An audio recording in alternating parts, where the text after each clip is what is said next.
నమస్తే ఫ్రెండ్స్, నేను సేవక్పూర్ నాగరస్ పలస constituency. So ఏంటంటే ముఖ్యమైన విషయం, భారతదేశంలో ఒక వ్యక్తికి న్యాయం జరగాలంటే కొన్ని సంవత్సరాల కాలం పట్టేస్తుంది. అదే కోవకు చెందింది సుగాలి ప్రీతి అంశం ఒకటి, మువ్వల నగేష్ అంశం. సుగాలి ప్రీతి అంశం అన్నది కర్నూలు జిల్లాకు సంబంధించింది. ఆ ఇన్సిడెంటు 2017 ఆగస్టు 18, 19 ఆ 2 రోజుల్లో జరిగిన అంశం. సో ఇప్పటికి కూడా న్యాయం జరగలేదు. ఆ ఎస్టీ యాక్ట్ ప్రకారం, ఆ చట్టంలో ఉన్న అంశాల ప్రకారం ఆమెకి ఫినాన్షియల్గా, సుగాలి ప్రీతి తల్లిదండ్రులకి ఫినాన్షియల్గా సపోర్ట్ చేశారు.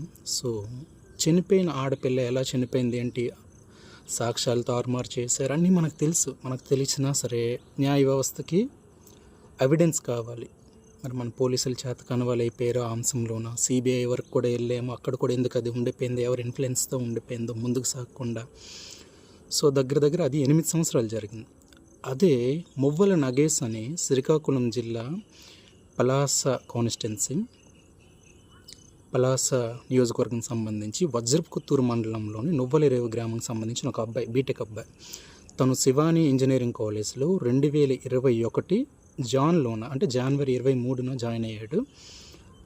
26 నుంచి ఆ అబ్బాయి యొక్క సమాచారం తెలియలేదు వాళ్ళ పేరెంట్స్కి. అంటే 26 నైట్ ఏం జరిగిందో కాలేజీలో జరిగింది. 27 ఎర్లీ మార్నింగ్ సాయంత్రం 5 గంటలకి జిఆర్పురం స్టేషన్ పరిధిలోని దగ్గరలో ఉన్న హైవే పక్కన ఉన్న పొలాల్లో మనిషి విగత జీవై ఉన్నాడు. ఆల్మోస్ట్ కొంత బర్నింగ్ అయిపోయింది. సో ఇది జరిగింది వ్యవహారం. సో ఇది జరిగింది 2021 వైసీపీ ప్రభుత్వం ఉండేటప్పుడు. ఇప్పుడు మన కూటమి ప్రభుత్వం ఉంది. ఈ మువ్వల నగేష్ విషయంలో ఏం చేసాం మనం, ఏం న్యాయం చేసాం ఆ కుటుంబానికి? పేదవారయ్యా, ఆ ఊరు నుంచి, అంటే నువ్వలరేవు గ్రామం అనేది ఒక సెన్సిటివ్, ఆచారాలు కానీ సంప్రదాయాలు కానీ మిగతా ప్రాంతాలకి భిన్నంగా ఉంటాయి అక్కడ ఉన్నవి. సో ఒక పిల్లడు బీటెక్ చదవడానికి జాయిన్ అయ్యి జనవరి 23, 2021 కాలేజ్కి వెళ్ళి మళ్ళీ కాలేజ్ ఫీజు అండ్ క్లాత్స్ కోసం స్టిచ్చింగ్ చేసుకొని వస్తానని చెప్పి వెళ్ళి 25న మళ్ళీ చేరిపోయాడు కాలేజ్కి, జనవరి 25న. సో 26న రిపబ్లిక్ డే పరేడ్ అయిన తర్వాత మధ్యాహ్నం లంచ్ చేసి పడుకున్నారు. ఏమైందో వాళ్ళ నాన్నగారు గోవాలో వర్క్ చేస్తుంటాడు. వాళ్ళ నాన్నగారికి ఫోన్ చేసి చెప్పాడు, సో ఇలా జరిగింది, నేను కాలేజ్కి వచ్చాను, కాలేజీలో ఉన్నానని. ఆ తర్వాత ఏమైంది, 26వ తేదీన 2021 జనవరి 26వ తేదీ సాయంత్రం 4 గంటల నుంచి ఫోన్ చేస్తున్నా, ఫోన్ రిసీవ్ చేసుకోవటం లేవు అక్కడ. సో తర్వాత రోజు జేఆర్పురం పోలీసులు వజ్రపుకొత్తూరు పోలీసులకి వజ్రపుకొత్తూరు మండలం పోలీస్ స్టేషన్కి ఫోన్ చేసి ఇలా సంథింగ్ ఇలా వ్యక్తి డెడ్ బాడీ ఉంది, ఇక్కడ కాలిపడి ఉన్నాడు అనేసి వాళ్ళు చెప్తే కానీ పేరెంట్స్కి తెలిసింది. సో కాలేజ్లో జరిగిన వ్యవహారాన్ని కాలేజ్ వాళ్ళు ఎందుకు పట్టించుకోలేదు? అండ్ సెకండ్ థింగ్, ఇదే వ్యవహారం పైన జనసేన పార్టీ స్పందించింది. మనోహర్ గారు వచ్చారు, తర్వాత కొంతమంది సెకండ్ క్యాడర్ లీడర్స్, రాష్ట్ర స్థాయిలో ఉన్న సెకండ్ క్యాడర్ లీడర్స్ కూడా స్పందించారు. పార్టీ తరపున ₹1,00,000 ఆర్థికంగా సహాయం చేశారు. నెక్స్ట్ పవన్ కళ్యాణ్ గారు కూడా చాలా బాధపడ్డారు ఈ విషయంలో. సో అన్యాయం జరిగింది, పిల్లడిని చంపేశారు. అప్పుడు ఉన్న మంత్రి గారు కావచ్చు, అప్పలరాజు గారు, సో వీళ్ళు కావచ్చు, వీళ్ళంతా రెస్పాండ్ అయ్యారు. అతను కూడా ట్రై చేశారంట. సో 2 బియ్యం బస్తాలు ఇస్తామన్నారని ఇలాంటి మాటలు కూడా విన్నాము. నేను కూడా వాళ్ళు విన్నా, మీకు ఏమైనా సపోర్ట్ అంటే డబ్బులు కూడా ఇప్పిస్తాం, ఏదో సంథింగ్ అన్నారంట. కాలేజ్ వాళ్ళు కూడా 7 లక్షలు తెచ్చి ఇచ్చారంట. సో మువ్వల నగేష్ తల్లి ఎవరైతే ఉన్నారో చాలా అమాయకురాలండి. నేను చూసే మాట్లాడే పరిస్థితులు, వాళ్ళ నిరక్షరాస్యులు, వాళ్ళ అమాయకత్వం చూస్తే కంటతడి వచ్చింది. వాళ్ళంతా అంటే ఒక బిడ్డ రేపటి నుంచి నాకు అమ్మ అని పిలవడన్నప్పుడు ఆ తల్లి ఆవేదన ఎలా ఉంటుంది? అంటే కాలేజీలో జరిగిన వ్యవహారాన్ని ఎందుకు మీరు దాచిపెట్టారు? పోలీసులు కూడాను ఈ 27వ తేదీన మార్నింగ్ వీళ్ళు వెళ్ళిన తర్వాత వజ్రపుకొత్తూరు నుంచి గ్రామస్తులు చాలామంది వెళ్ళారు, వందల సంఖ్యలో వెళ్ళారు, ఆటోలు అవి బుక్ చేసుకొని వెళ్ళారు.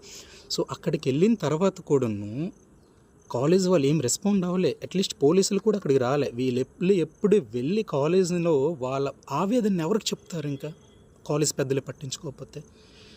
కాలేజ్ పైన దాడి చేశారు, అన్నీ జరిగినాయి, ఓకేనా? వాళ్ళ ఆవేదన అక్కడ ఎవరు మనం ఆపడానికి వీల్లేదు. మీరు స్పందించకపోతే మరి ఏం చేస్తారు? ఎవరైనా సరే మీరు స్పందించలేదు.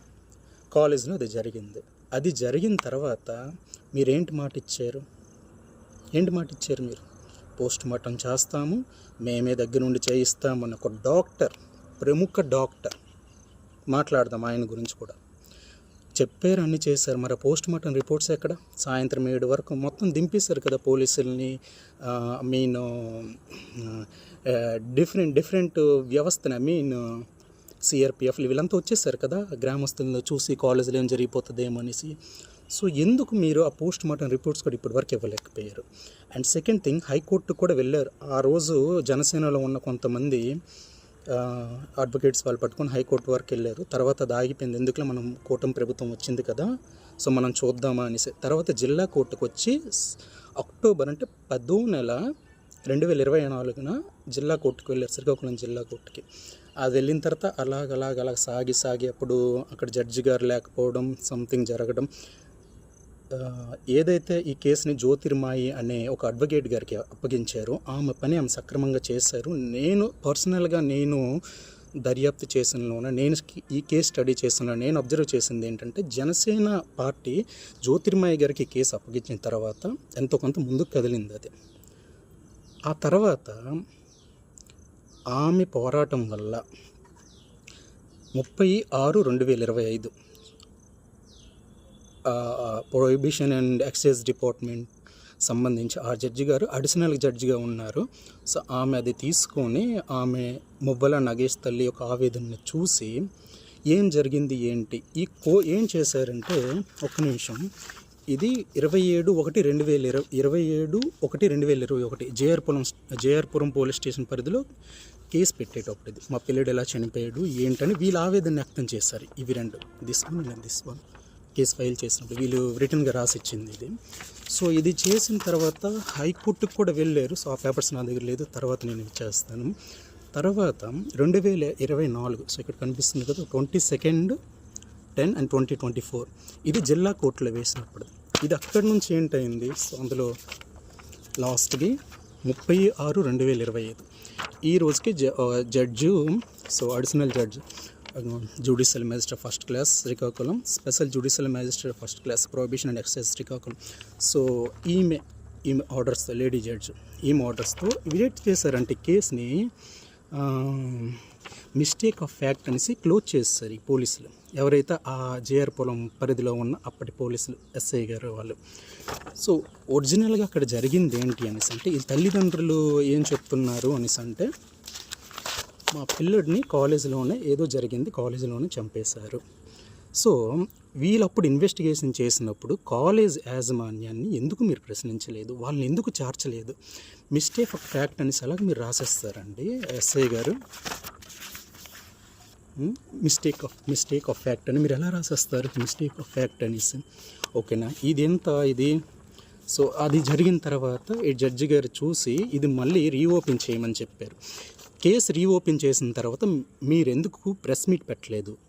ఈవెన్ పోలీస్ వ్యవస్థ కావచ్చు, గవర్నమెంట్లో ఉన్న వాళ్ళైనా సరే మీరు చేశారు, మీరు పోరాటం చేశారు, కాదంటాం. అంటే 4 ఏళ్ళ ఒక వ్యక్తికి న్యాయం జరగడానికి.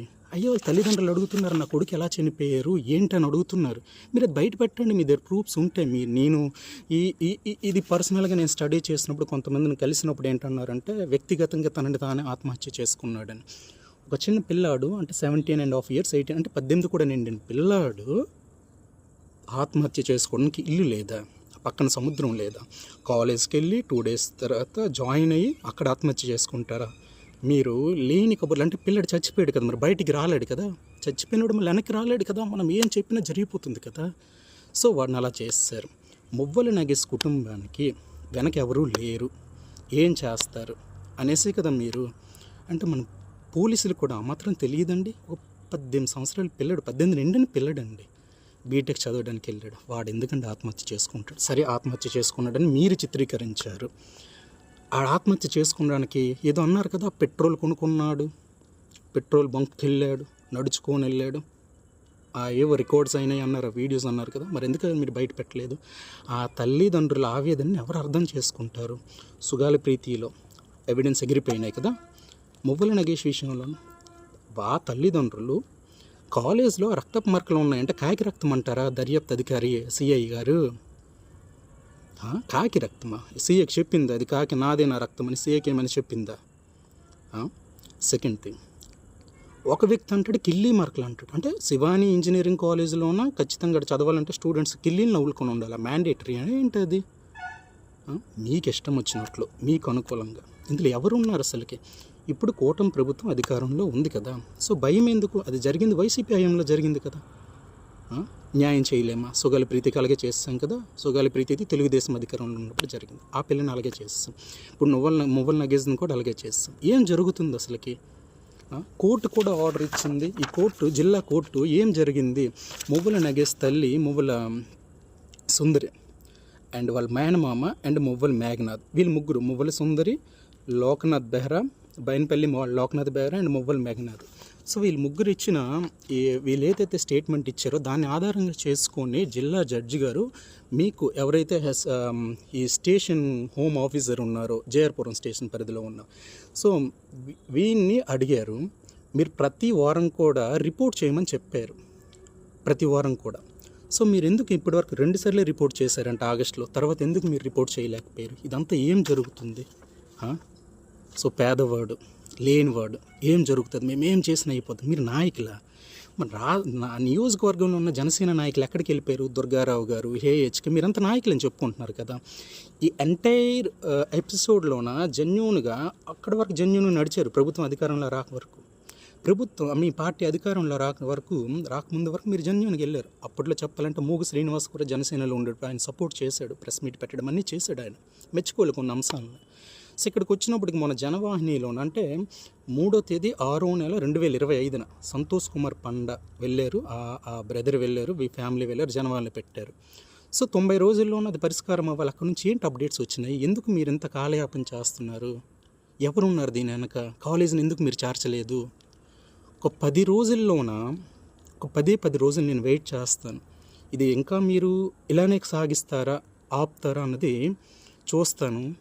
కొరికాన్ రవికుమార్ గారికి ఫోన్ చేశాను, మాట్లాడాను 2 టైమ్స్, కలుద్దామంటే ఆయన మరి ఫోన్ లిఫ్ట్ చేయలేదు. ఆయన ఎంటైర్ ఎపిసోడ్లో జెన్యూన్గా ఒకే ఒక వ్యక్తి ఉన్నారు, జ్యోతిర్మయి గారు, అడ్వకేట్, శ్రీకాకుళం లీగల్ సెల్.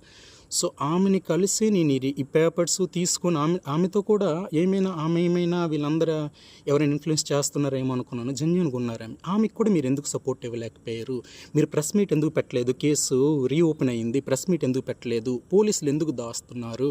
ఎవరున్నారు దీని వెనక? కాలేజీని ఎందుకు మీరు చేర్చలేదు? తల్లిదండ్రులకి మీరు నిజం చెప్తారా లేదా? సరే మీ దగ్గర ఉన్న ప్రూఫ్స్ ఏంటి ప్రజలకు చూపించండి. 4 సంవత్సరాలు సరే మీ పిల్లడు ఆత్మహత్య చేసుకున్నాడని మీరు క్రియేట్ చేస్తారు.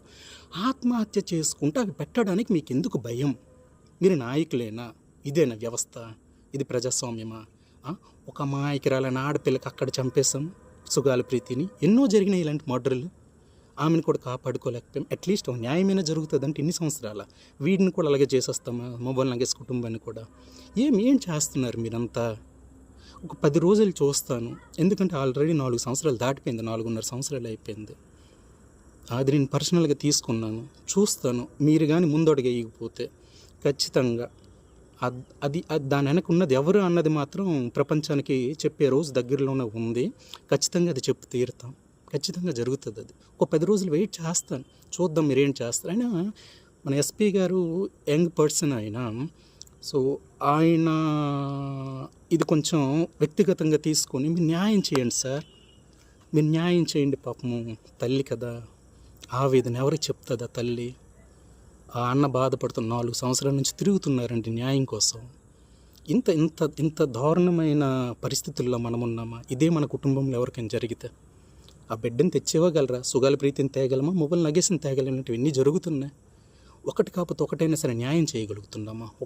ఒక్కటైనా అడ్డుకట్టు వేస్తే ఫ్యూచర్లో జరగకుండా ఉంటాయి, ఇంకో సందర్భాల్లో జరగవు. మనం ఎందుకు న్యాయం చేయలేకపోతున్నాము? మీరంతా ఏం చేస్తున్నారు? మీరు నాయకుల అధికారం కోసమా? శవ రాజకీయాలా? చచ్చిపోయిన వాళ్ళని శవాలను అడ్డంగా పెట్టుకుని అధికారంలోకి రావడమేనా మీ ధ్యేయం? ఇదేనా ప్రజాస్వామ్యం? ఇదేనా నాయకత్వం? ఎక్కడికి వెళ్ళిపోయినా మీలో ఉన్న ఆ ఫోర్స్ అంతా ఎక్కడికి వెళ్ళిపోయింది? ఇది పవన్ కళ్యాణ్ గారికి తెలిసి జరుగుతుందా, తెలియక జరుగుతుందా? ఏం చేస్తున్నారు మీరంతా? ఎందుకు సైలెన్స్గా ఉన్నారు? ఎవరిని కాపాడాలని చూస్తున్నారు మీరంతా? ఏంటి వస్తుంది అసలుకి? అరే ఈరోజు ఉంటామయ్యా, రేపు పోతాము, ఉన్నంత కాలమైనా సరే మంచి బ్రతకండి అయ్యా, మంచి చేయండి అయ్యా. ఒక చిన్న పిల్లడు 18 సంవత్సరాలు నిండిన పిల్లడిని పర్సనల్ థింగ్స్ మీరు చూపించి ఇలా చనిపోయడానికి క్రియేట్ చేసేస్తారా? చనిపోయిన పిల్లడు బయటికి రాడు కదని 10 రోజుల్లోన మీరు ఆ రిపోర్ట్ కూడా చేయటం లేదు. పోలీసులు కూడా ఎందుకు వెనకడుగేస్తున్నారో అర్థం కావటం లేదు. అయితే ఎవరున్నారు అన్నది ప్రపంచానికి తెలుసు. అలాంటి వ్యక్తులు వెళ్ళి జెండాలు పట్టుకొని ఫ్లాగ్ హోస్టింగ్ చేస్తారా? ఆ జాతీయ జెండా మిమ్మల్ని చూసి సిగ్గుపడుతుందిరా. మీరు ఒక నాయకులా? డబ్బుంటే ఏదైనా చేసి ఇవ్వచ్చు కదా. చూస్తాను 10 డేస్లో ఏదైనా జరగకపోతే, 10 డేస్లో ఏదైనా రిజల్ట్ కనిపించకపోతే ఆ కుటుంబంతో కలిసి తర్వాత ఏం చర్యలు తీసుకోవాలి న్యాయం కోసం ఖచ్చితంగా చేస్తాను. Thank you.